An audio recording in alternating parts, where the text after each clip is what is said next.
When I was 10, I started playing, and when I turned 12, I think I heard Cream, you know, Wheels of Fire or something like that, and Jimi Hendrix, and I was just like, the guitar was just talking to me. I used to get in a trance listening to Clapton play, you know, those live tapes. So I was like 15, and Eric Clapton was one of my biggest guitar idols at that time that I had listened to learn how to play.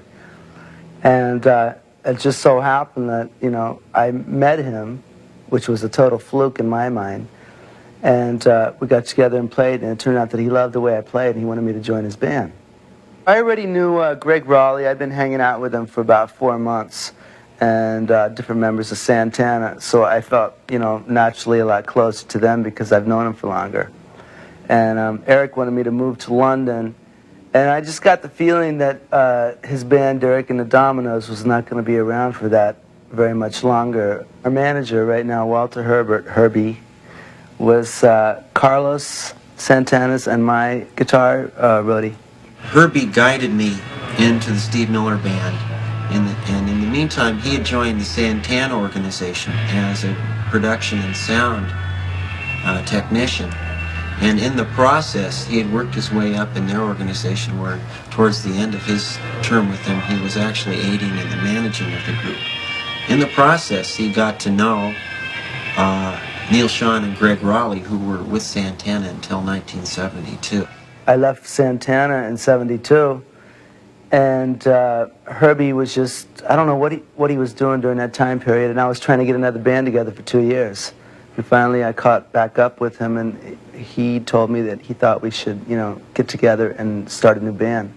And he suggested to get together with Ross and George Tickner. And that was the beginning of his career and my career in this band. Our preference was more instrumental, and all that happened after next is we decided consciously to look towards more singing and more song-oriented music. And in that process, Steve Perry came along.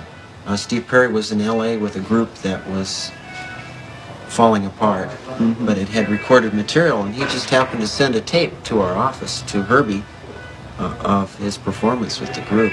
So I sent him a tape, and Herbie liked it, phoned me back, sent me to Denver, Colorado, and that's where I wrote some tunes with Neil on the Infinity album before I knew that I was recording Infinity with him.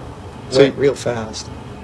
And that's what inspired us to ask him to come up and join us on the road, not as a performer, but to take extra time to see how things were possible as far as songwriting and singing.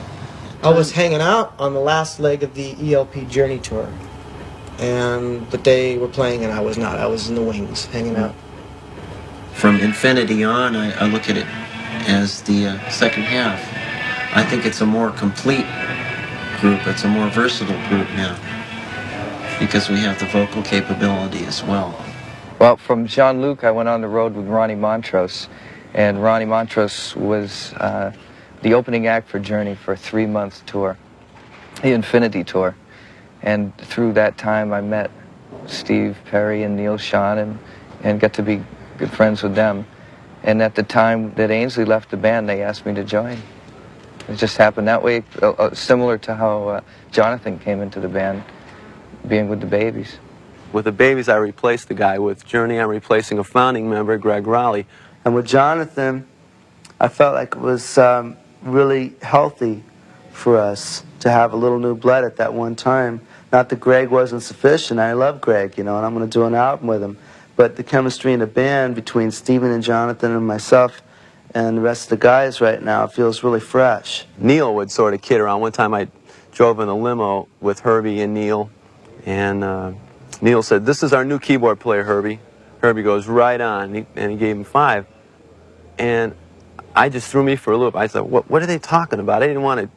I looked back and I said, okay. The band knew it had to make some musical changes. And with the advent of Jonathan Cain, that helped that move, you know, come to its own.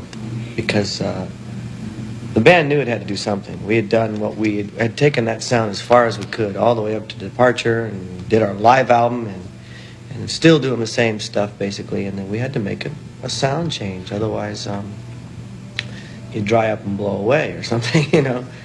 I think musically, though, we're really starting to stretch out. I feel like with the last album with Jonathan, like the doors just, sort of open. We have, a different chemistry now just within this last year. I mean, one person can change the chemistry in a band dramatically. Life on the road is rather rigorous.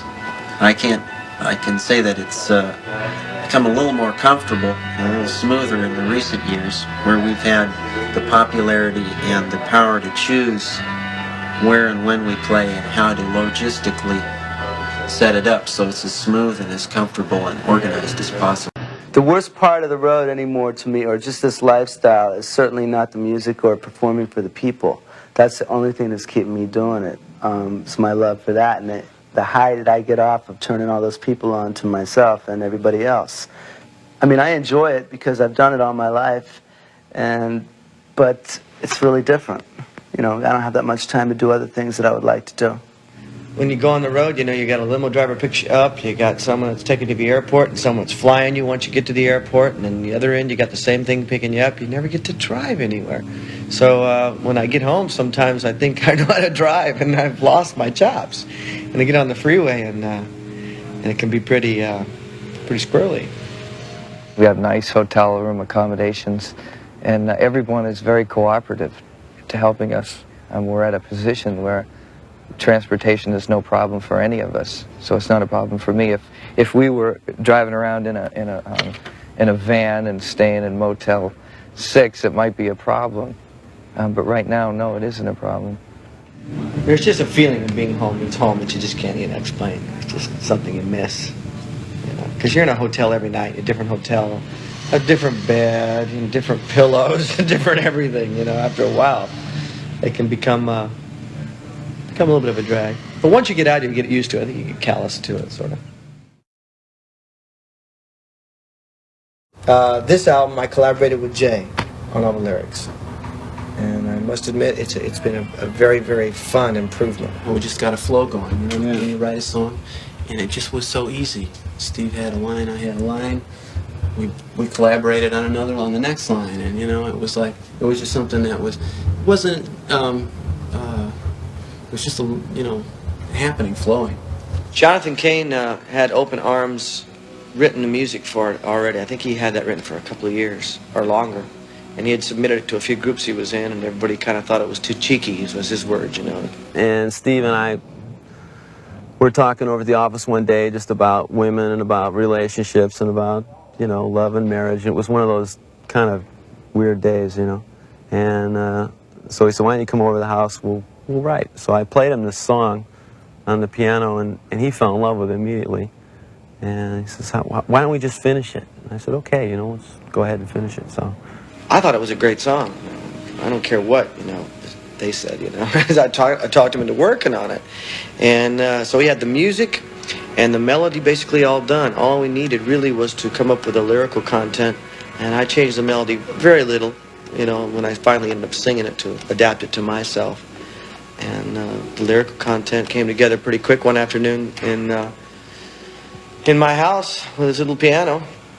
And it really is a good song. I think it's one of the finer songs we got, and it turned out to be one of the most popular in the wake of everybody thinking it was a little bit too cheeky. Yeah, that's the funny thing about it. When we had all the material completed and we're getting ready to select the sequencing of the songs, it was generally thought, well, this song doesn't fit with the rest of the material, and a couple of us, including me, were going, oh, it's a beautiful song. I was saying it should go the end of the second side when people are listening to it at night, and that's how the whole thing ends. All the feathers settle from Dead or Alive and all that stuff, and it flows right out, and it turns out to be one of the most popular songs from the album. I'll tell you a story, though. That song almost didn't even make it on the album.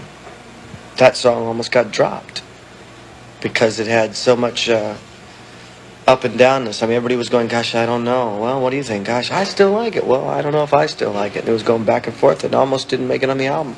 Now, that would have been pretty silly, huh? But it did. I like all the songs. I've really, grown attached to all of them.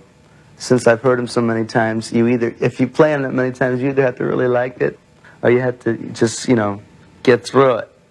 But fortunately enough, I really like the songs. But I think if my favorite song, if I had to pick one, I think I would pick Mother Father. Some of the better songs I think were conceived on the road because it's just the environment. To be able to walk into a big coliseum like that with no people in it, and it echoes real nice, it's inspirational. Sort of gives you ideas, At least it does for me. And I bring my cassette player with me and record everything and listen to it later and try to make some heads or tails of it, put it pieces to pieces,